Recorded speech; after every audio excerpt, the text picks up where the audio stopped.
반갑습니다. 1월 27일 금요일 큐티 스케치 시간입니다. 오늘 본문은 사무엘상 3장 1절부터 14절까지의 말씀입니다. 오늘 본문은 이렇게 시작합니다. 아이 사무엘이 엘리 앞에서 여호와를 섬길 때에는 여호와의 말씀이 희귀하여 이상이 흔히 보이지 않았더라. 오늘 본문은 사무엘이 하나님의 음성을 처음 듣는 그런 내용입니다. 근데 사실 이제 처음 듣는 하나님의 음성입니다. 그런데 그 첫 하나님과의 만남, 물론 그 전에도 제사를 드리고 또 하나님의 은혜도 누리며 하나님을 또 만나는 일들이 분명히 있었을 거예요. 그런데 선지자들처럼 특별히 불러서 그에게 말씀을 주시는 이런 경험은 이제 첫 경험인 것입니다. 근데 우리 특이사항은 뭐냐 하면 하나님께서 말씀하시는 음성으로 말씀하시고 그것을 듣게 되는 첫 번째 내용이 스승으로 모셨던 엘리 집안이 멸망한다는 것을 듣게 됩니다.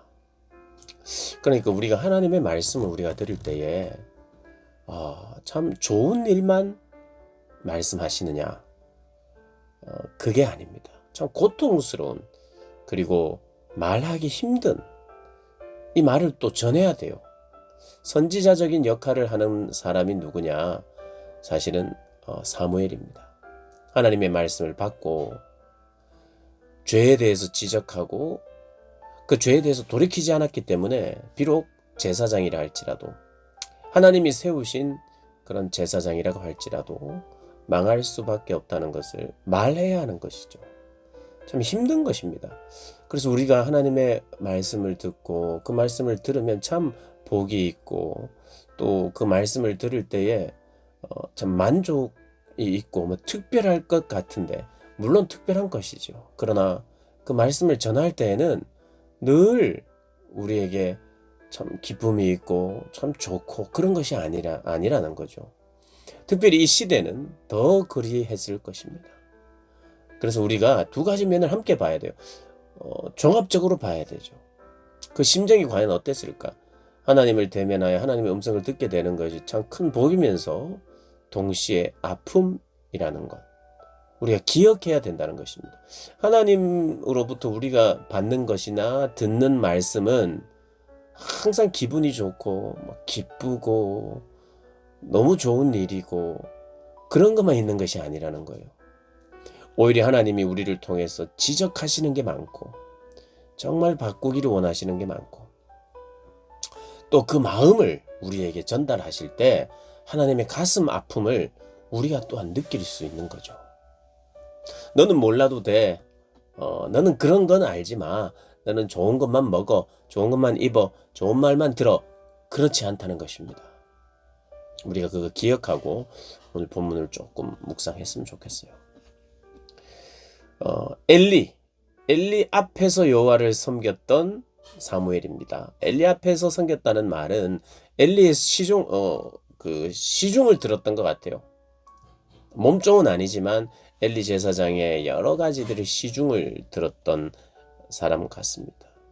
자기 아들들은 제사장이니까 제사장 직무를 봤을 것이고, 제사장을 돕는 그런 시중을 드는, 그리고 아마 홈리와 비느하스의 시중도 들었을 수도 있습니다. 어쨌든 사무엘을 좀 사랑했던 것 같고 또 아꼈던 것 같고, 그러나 그의 시중을 들었던 사무엘이었습니다. 2절 3절을 보니까 엘리의 눈이 점점 어두워가서 잘 보이지 못하는 그때에 영적으로도 잘 분별력이 떨어진 상태로 우리가 볼 수 있는 거죠. 단지 시력이 나빠졌다는 이야기를 넘어서 처소에 누워 있었고, 3절 하나님의 등불은 아직 꺼지지 아니하였으며 사무엘은 하나님의 궤에 있는 여호와의 전 안에 누웠더니, 이제 이동용 성소는 끝이 났습니다. 이동용 성소, 우리가 잘 아는 법궤가 있고 또 성소와 지성소로 나누어서 천막으로 이렇게 출애굽 당시 이 광야에서는 그렇게 이동했잖아요, 성소가.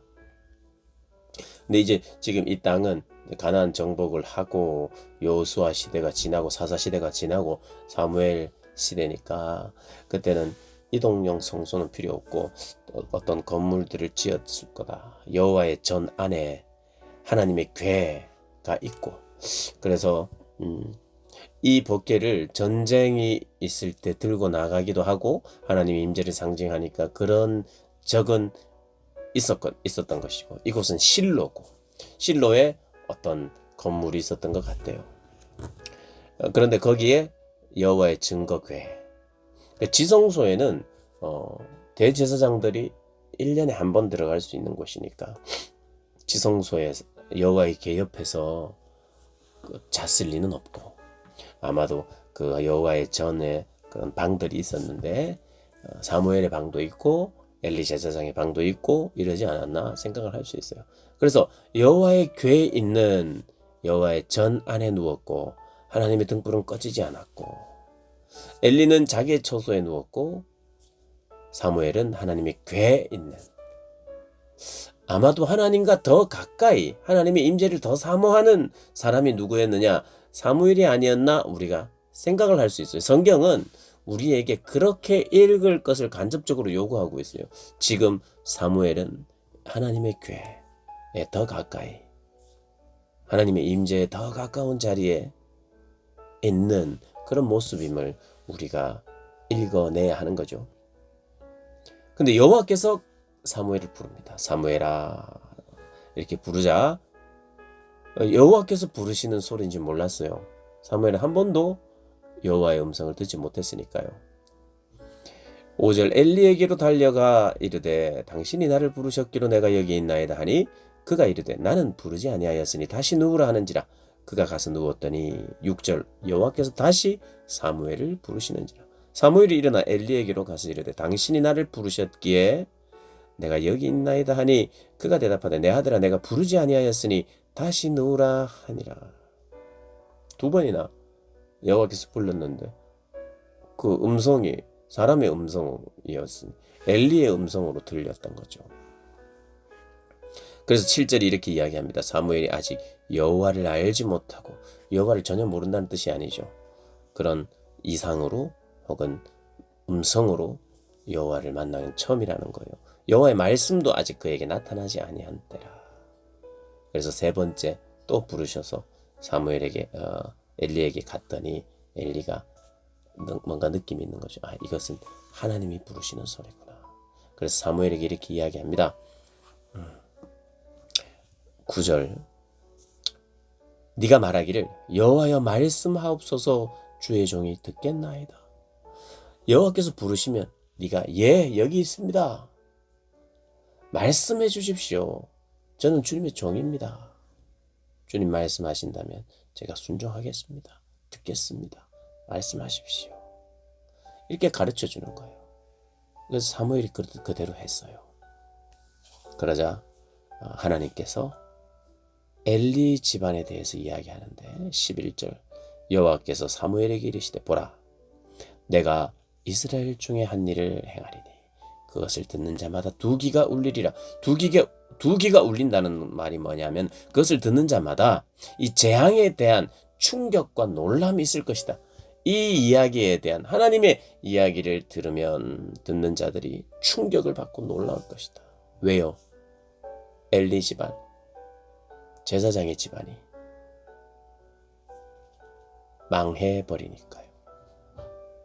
그래도 우리를 중재해줬던 사람이고 믿었던 사람이고 이제까지 우리와 함께했던 사람입니다.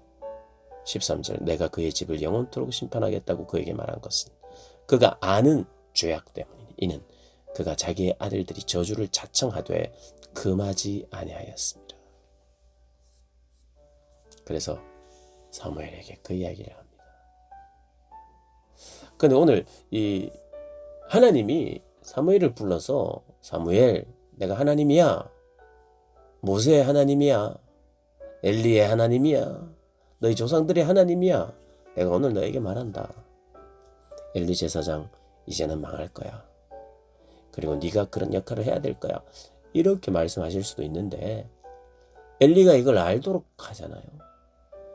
사무엘이 몰라가지고 누구의 음성인지 몰라가지고 엘리를 찾고 3번이나 찾아서 엘리가 하나님께서 나에게 말씀하셨던 하나님이 한참 동안 말씀 안 하셨는데 이제 사무엘에게 이야기한다고. 지금 그러시는구나 하나님이. 그래서 사무엘에게 하나님께서 사무엘을 부르셔서 뭔가 말씀하셨다는 걸 엘리가 알게 됐죠. 엘리가 하나님을 만나는 하나님께 이렇게 대답해라 말도 해줬고. 왜 이런 것을 하나님께서 연출하셨을까요? 뭐 여러 가지 이유가 있을 수 있습니다만 분명한 것 하나는 엘리가 지금 사무엘이 하나님을 만나고 있고 하나님이 인정하고 있는 아이라는 것을 엘리가 인정하도록 만들기 위해서.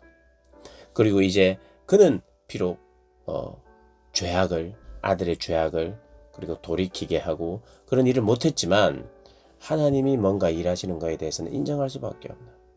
그래서 다음 어떤 지도자가 사무엘이 될 것을 그는 뒤안길로 사라지면서 인정하게 하는 그런 역할을 하고 있는 것이죠.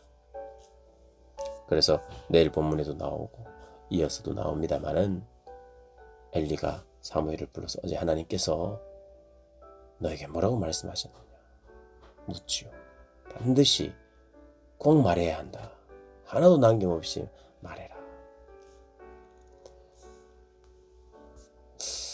오늘 사무엘상의 1장부터 이렇게 오늘 3장까지 읽어오면 참 일관되게 성실하게 자신의 자리에서 하나님을 찾고 겸손하게 하나님을 섬기며 하나님 앞에서 사람 앞에서 은총을 받는 사람, 그 사람은 사무엘입니다. 성경에 이름이 사무엘상 하죠. 어떻게 보면 하나님이 지금 사무엘을 주인공처럼 세우시는 것이죠. 근데 그가 성전의 사람이었어요. 성전에만 있었던 사람이 아니라 하나님을 그 성전에서 가장 가까이에서 하나님을 섬기고 하나님께 기도하고 하나님을 찾고 하나님의 임재를 정말 갈망했던 사람이 사무엘이에요. 사무엘. 성장하고 있는 사무엘. 때가 되자 하나님이 말씀하시는 것. 비록 엘리 제사장의 시중을 드는 그런 위치에 있지만 어떻게 보면 위치나 신분을 볼 때는 엘리의 아들들 홈리와 비느하스가 위에 있지요. 그러나 하나님은 시중 드는 사무엘을 들어 쓰십니다. 왜요? 그가 하나님께 더 가까이 있으려 했기 때문에. 하나님께 드려진 인생인 줄 알고 부모의 헌신으로 바쳐졌지만 내가 하나님 앞에 드려진 사람으로 그는 자원하고 또 그도 스스로 자원했을 거예요. 그리고 하나님께 계속해서 신실하게 성실하게 하나님께 나아갔던 자입니다. 그러자 하나님이 그것을 보시고 물론 하나님이 사무엘을 택했기 때문에 사무엘이 경건하게 성실하게 사는 것도 맞아요. 그러나 그가 하나님 앞에 또 성실했기 때문에 하나님이 그를 부르시고 찾는 것도 맞아요. 물론 우리가 이렇게 조건이 되면 하나님은 무조건 일하실 수밖에 없고 내가 조건을 갖추기만 하면 하나님이 나를 쓰실 수밖에 없다. 이건 말이 안 되는 건 맞아요. 하나님이 주권이고 모든 것이 하나님의 손안에 있어요. 그러나 하나님이 톡 건드렸다고 해서 자동적으로 그가 경건해지는 건 아니죠. 새 마음을 주시고 또 새로운 은혜를 주셔도 그가 그 은혜에 감사하며 제대로 반응을 해야만 계속해서 하나님이 주시는 은혜를 누리는 것이지 내가 제대로 반응을 안 하고 돌아서고 외면하면 하나님이 계속해서 그냥 저절로 우리가 하나님 앞에 순종하도록 되는 사람은 아니에요. 그러니 사무엘도 자발적으로 순종함이 있었고 그 순종은 주님이 주시는 은혜였고 또 그 은혜를 간절히 사모했기에 은혜 주셨고 그래서 사무엘이 우리가 볼 때는 우리가 말씀을 묵상할 때는 이 모든 것은 내가 원해서 되는 것은 아닙니다. 사무엘처럼 하나님이 택하셔야 됩니다. 저도 그런 면에서는 택함을 받은 사람입니다. 지금 제가 주님을 아는 것을 보면 주님을 믿는 것을 보면 믿음의 가정에 자라난 것을 보면 주님이 선택한 것이 맞습니다. 그 선택한 것에 합당하게 여호와를 더 가까이에서 찾는 그런 하나님의 사람으로 내가 늘 서겠습니다. 그리고 늘 서게 해주세요. 이런 기도를 하며 하나님을 찾는 것, 그것이 우리의 가장 현명하고 지혜로운 선택이죠. 사무엘은 그렇게 현명하고 지혜로운 선택을 했던 사람이에요. 그러니 하나님이 말씀하시기 시작합니다.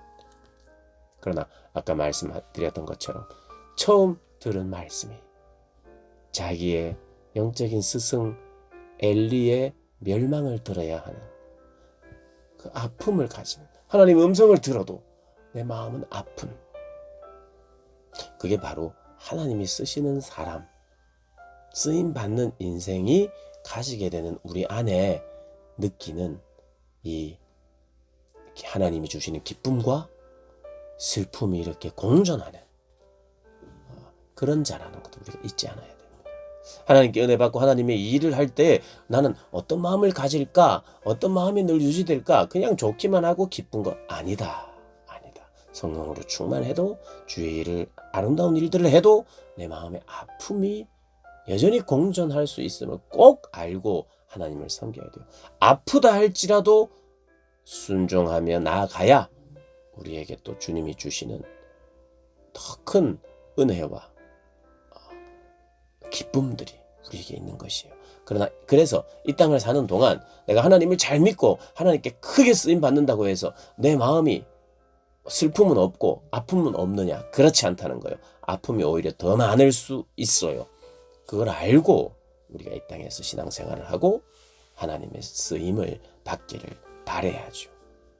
그것이 오늘 말씀을 보면 우리의 감정을 이입해 보시면 당연히 그런 생각이 들어요. 하나님이 나에게 말씀해 주신다는 감격도 있지만 동시에 그 말을 듣고 나니까 입이 떨어지지 않겠죠. 영적인 스승의 멸망을 이야기하는 것이니. 그게 하나님의 사람들이 해야 될 일 중에 하나라는 거 기억하고 그렇게 신앙생활 하셔야겠죠. 그런 복된 신앙생활을 하시는 저와 여러분 되시길 주님의 이름으로 축복합니다.